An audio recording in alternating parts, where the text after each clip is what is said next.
because a lot of times we think about illegal immigration and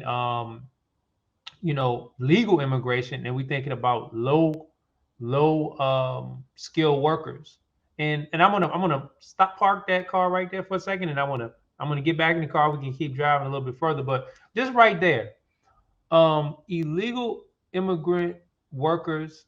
Um, the common trope I hear is, oh, black folks don't want to do those jobs anyway, or they talking about the freedmen. Those are not jobs we want to do anyway. You're not trying to do those jobs. Black folks don't want to work and do those type of jobs. You went in detail to talk about the history That was and the powerful. current situation, to kind of bring some context to that trope to disprove that. Could you kind of get into that a little bit? Yeah, that let me just say before you Mhm. go into that was one of the parts of the book that really, really hit me because you spoke about how basically, in a paraphrase, of course, comedians get up on late night TV and say things like, you know, Mexicans, only Mexicans want to do those jobs. Ain't nobody trying to do those Right. jobs. These are Landscaping. these are the type of jobs that nobody want to do. And the way you really went into debunking that lie by speaking to people at places like field jobs, for instance. I'm recalling one instance where a freedman started to cry, because they had lost the job. And the next thing you know, there's nothing but a bunch of Mexican. I hope I'm not mixing up two different points, but there's a bunch of Mexicans working that particular field, et cetera, et cetera. You're That saying part really hit me. that was the cleanup after Katrina.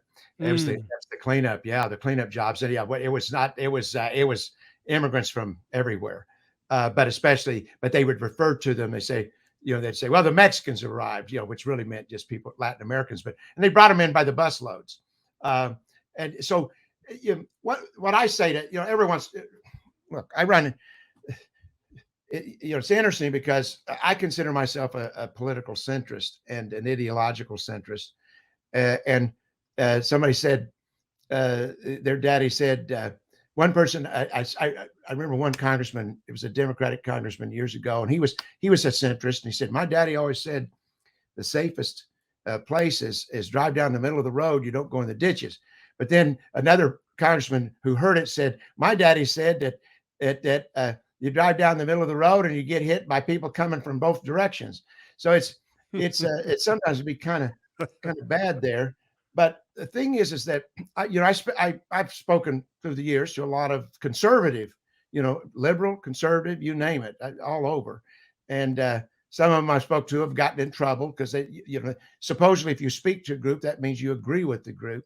But on the conservative side, yes, I hear stuff like what you say about and usually they won't go racial. They'll just say Americans won't do that work. But sometimes if they've been drinking a little bit or they think it's a more private thing, they'll bring up. They'll say, blacks won't do that job. Blacks used to do that work, but they don't do it anymore. And my response, because you can't. It's hard to convince. This hard to convince somebody to go from A to G if they can't even believe B, and so you kind of have to start with B. But with them, I say, okay, let me just start with this. The U3 official U3 unemployment rate, government unemployment rate, it's almost always twice as high for blacks as it is for whites. And of course, that's all blacks. The fact is, if you took the immigrant blacks out, it would be even higher. And so I said, there, right there, I can tell you, those are people who last month, in the last 30 days, tried to get a job. They want a job. Now let's go to the U6 government rate, which includes the people who, in another survey, say they've looked for a job in the last year. They want a job. They're discouraged. I said, right there, that there are people who will take jobs, and in every occupation, they do these jobs. I mean, I'm not just talking about just blacks. I'm talking about of all races. I think the Labor Department has something like 550 labor categories, and only two of them that native-born Americans aren't the majority. So if native-born Americans are the majority in almost every occupation, how can you say those are jobs that Americans won't do? That's right. Now, Excellent point. you know what those two, categories are? Well, one of them is stoop field labor. Not all agriculture labor, but stoop field labor, and the other one's fingernail painting. Those are the two. Those are the two that the native-born Americans are not the majority.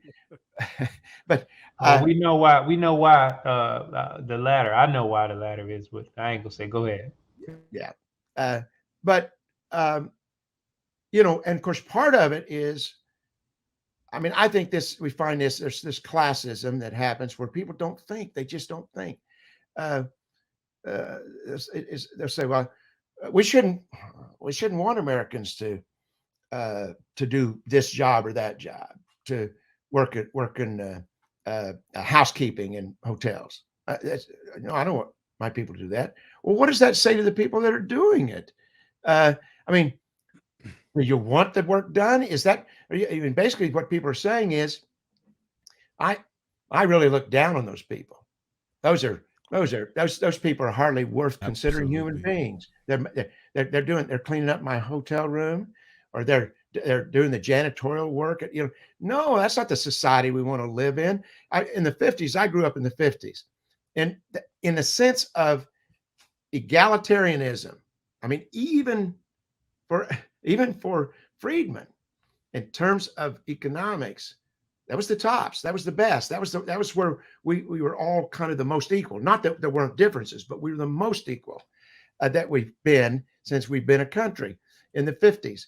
And what I remember is this custodian at my school owned a home. His kids, well, actually, there were two or three of them. They all owned homes. Their kids were in our classes. We didn't think anything like, oh, those are the custodians. Those are the janitor's kids. No, that was a position of respect. That's not what's happened over the rest of my life.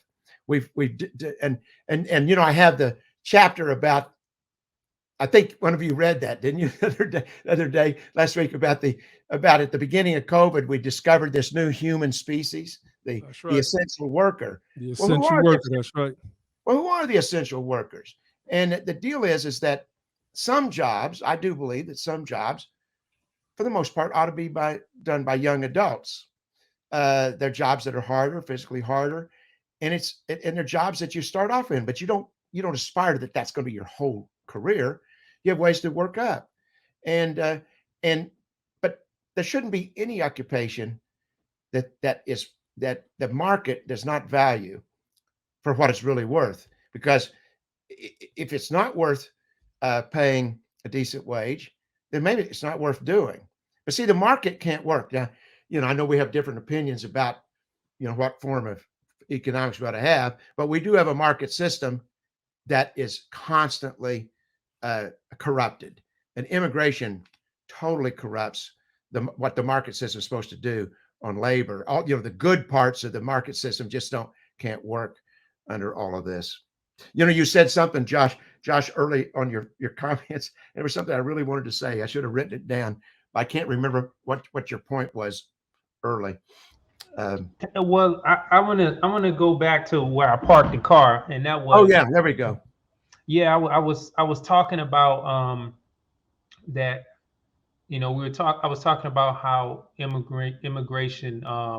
We most of the focus is coming from the low wage immigration. Oh yes, right. And which is primarily pushed from illegal immigrants, and how, like, I think people don't understand that. I just, another anecdote, right? So a few years ago, my father was getting some work done in his house. He lives in DC, and it was a new bathtub or something in the bathroom. I can't remember, but he was like, "Hey, I was trying to get Jerome to help out, but his price, he couldn't compete with Jose. So Jose does good work too. So he was $200 less or something like that. So he went with Jose, and Jose did the good work. And it just made me think back to, it's not that black folks, the freedmen, won't do the jobs. A lot of times they just understand how much it takes to live an American life, and they gonna charge a respectable wage. Because then guess what? Very You can even important. go to uh I don't even know like we got mostly the same names anyway, just being Americans have been here this long, anglicized names. But you can go to a white business and his price gonna be higher than Jerome's. Let's put it that way. Chances are, right? Because he has more costs. He's running a business, and his business might be a larger scale. He might have a lot of employees. He got insurance. So his costs and his price and his reputation. He's going to charge a higher price than even Jerome. So I just wanted to illustrate that it's not necessarily that the black folks it's not necessarily that the black folks don't want to do these jobs. Is that's just one example to show how the amount of money that's being charged and the wages for doing the job have been pushed down and depressed by people who are willing to do it for less money.